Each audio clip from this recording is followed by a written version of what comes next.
এখন আবার কার ফোনটা এসেছে? এই নিশ্চয়ই ছবি পাবো। শুধু শুধু কতগুলা এসএমএস এর পর এসএমএস করবে আর লিখবে আই লাভ ইউ আর যত সব ওই অসভ্য অসভ্য চিহ্নগুলা দেবে। এত বড় সাহস! মাধবীলতাকে ফ্লাইং কেস দিয়েছে। আজ ও আর একদিন কি আমার একদিন। বিজয়িনী সেন। ও বন দপ্তরের মেম সাহেব ছিলাম। শোকজ করা হয়েছে, আমাকে এক্সপ্লেনেশন চাওয়া হয়েছে। অবশ্য এর মানে তুই বুঝবি না। আমি আপনার কোনো কর্মচারী লই। আপনি আমাকে তুই তুকারি করবেন মেম সাহেব। লক বিকের দালালি করে কমিশন খাচ্ছেন আর আমায় তুই তুকারি করছেন। এত কথা আমি কানে নিতে পারছি না। তুই ওই গাড়িগুলো লকগুলো বন দপ্তরের হাতে তুলে দিয়েছিস আর তার জন্য আমাকে সাফার করতে হচ্ছে। লোকে আমার দিকে আঙুল তুলছে, বলছে আমি নাকি টাকা খেয়ে এগুলো করেছি। কিন্তু আমি তো এই ব্যাপারে বিন্দু বিসর্গও জানি না। আমি জানি না যে পুষ্পরঞ্জন চৌধুরীর ওই গাড়িতে চোরাই কাঠ ছিল। এখন তো জানেন, তাহলে এখন কেন বসে আছেন? এখন কেন পুলিশকে কিছু বলছেন নাই? এখন কেন একটা মামলা ঠুকে দিচ্ছেন নাই? ঠুকে দিন মামলা। ধরুন ওই জল্লাদটাকে, যে গাছ কাটে, যে বিশ্বাস করে নাই গাছেদেরও প্রাণ আছে, যে বিশ্বাস করে নাই গাছ মানুষ বাঁচায় রাখে। আর পড়া পড়ান ওই জল্লাদটার হাতে, যে আপনার শ্বশুর মশাই হতে চলেছে, যার গলায় আমি হেসো ধরেছিলাম, দরকার পড়লে আবার ধরবো। মাধবীলতা, কি বলছিস? হ্যাঁ, ভুল কিছু বলি নাই। ভাঙে দিন বিয়াটা। বিয়াটা ভাঙে ওই লোকটার কোমরে দড়ি পরায়ে নিয়ে যান। চলবেন সাহেব, আপনি চুপ করে আছেন কেন? না, বিয়ে ভাঙবো না। তাহলে তো আপনার চাকরি চলে যাবে। মেম সাহেব, বিয়াটা ভাঙে দিন। আমি বলছি মেম সাহেব, আমি আছি আপনার সাথে। লড়াই শুরু করুন মেম সাহেব। এই পুষ্পরঞ্জনদের হাতে হাত পড়া পরান, যারা গাছ কাইটে কাইটে পৃথিবীটাকে মরুভূমি বানাই দিচ্ছে। বিয়াটা ভাঙে দিন মেম সাহেব। আপনি চুপ করে থাকবেন? না, বিয়ে ভাঙবো না। কেন? তার মানে আপনিও কোনো অঙ্ক কষছেন? গপ্প তো একটা আছে, ভুল কিছু বলি নাই। কি? বিয়েটা হয়ে যাক, তারপর। হ্যালো মেম সাহেব। কি বলল? বিয়াটা হয়ে যাক, তারপর কি? এত কিছুর পরেও বিয়াটা ভাঙছে নাই। অবু শ্বশুর মশাই এত বড় একটা কেস দিল, তার নামে বন দপ্তর থেকে চিঠি এলো, তা সত্ত্বেও বিয়াটা ভাঙছে নাই।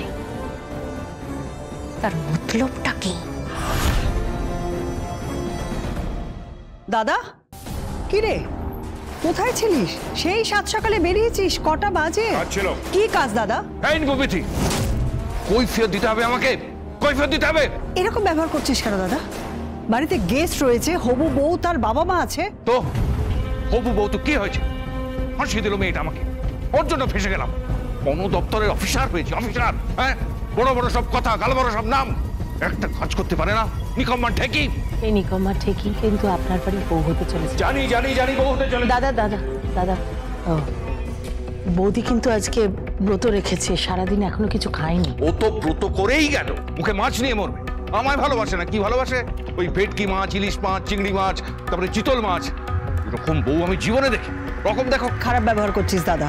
খারাপ ব্যবহার নয়, আদালতে চক্কর কাটছিলাম, বুঝেছিস? ওই মাধবীলতা মেয়েটা আমাকে নাকে তড়ি দিয়ে ঘোরাচ্ছে, তড়ি দিয়ে ঘোরাচ্ছে। জনসমক্ষে আমার নামে খারাপ কথা বলছে। আপনি সহ্য করছেন কেন? কোনো কিছু বলছেন না কেন? কোনো ব্যবস্থা নিচ্ছেন না কেন? এমন ব্যবস্থা নিয়েছি না যে ট্যাফও করার সুযোগ পাবে না। কি কি ব্যবস্থা নিয়েছে?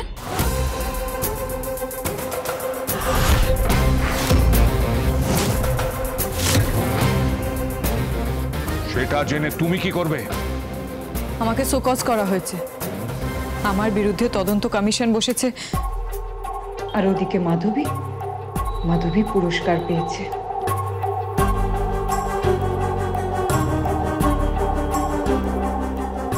তাহলে বুঝতে পারছো মাধবীলতার ক্ষমতা তোমার থেকে বেশি। তুমি একটা অপদার্থ, বউ হচ্ছে। সরাখান থেকে। আঙ্কেল, আপনি কিন্তু আমার সাথে খারাপ ব্যবহার করছেন। বেশ করেছি। অসুবিধে থাকলে বিয়ে ভেঙে দাও। বিয়ে করতে হবে না আমার ছেলেকে। পাত্রীর অভাব নেই, পাত্রীর অভাব নেই। এ আপনি কি বলছেন?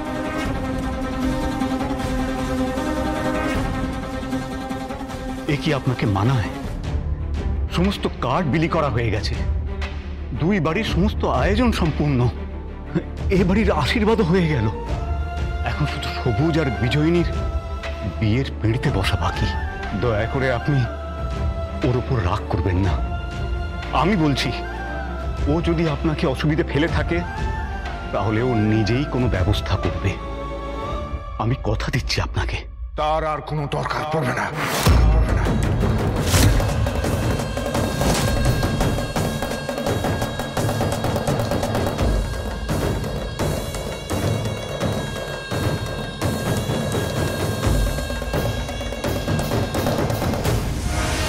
তুমি কিছু মনে করো না বিজয়িনী, দাদা যেরকম ব্যবহার করবে ভাবতেই পারেনি।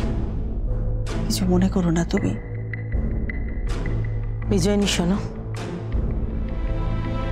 কি?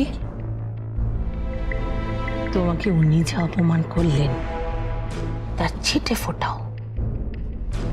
ফোটাও অপমান যদি আমাকে পাত্রর বাড়ি থেকে করা হতো, আমি সে বাড়িতে পা রাখতাম না, বিয়েটা ভেঙে দিতাম। অবশ্য আমি জানি তুমি বিয়েটা করবেই, তোমাকে তো করতেই হবে বিয়েটা, তাই না?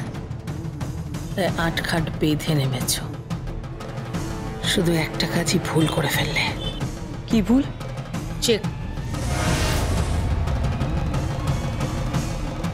চেকপোস্ট থেকে গাড়িগুলোকে বের করতে পারলে না। আমি পুষ্পরঞ্জন চৌধুরীর মতন ডিসঅনেস্ট নই। বিজয়িনী,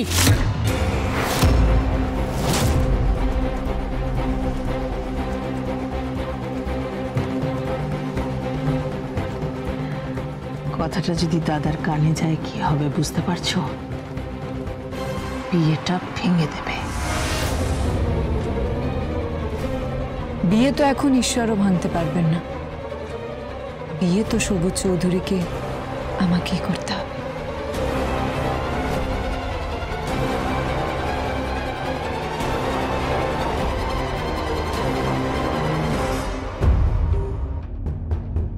কি হলো? কি কথা বলছিলে তোমরা? না কিছু না, ছাড়ো না। দাদার মুডটা খুব অফ হয়ে আছে, কোর্টে হেনস্থা হতে হয়েছে বলে, তাই। তা বিজয়িনী কি বলছিল? কিছু না।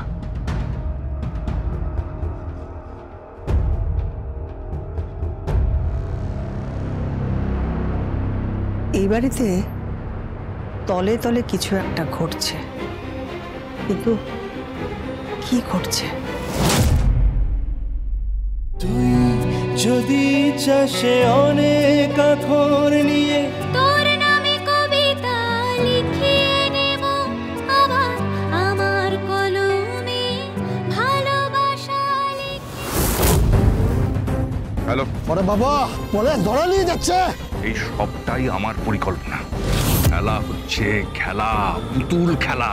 এখন আসল পুতুলটাকে সে সুতো দিয়ে টেনে হিঁচড়ে তুলতে পারলেই হলো। কোন পুতুল? মাধবীলতা। মাধবীলতা।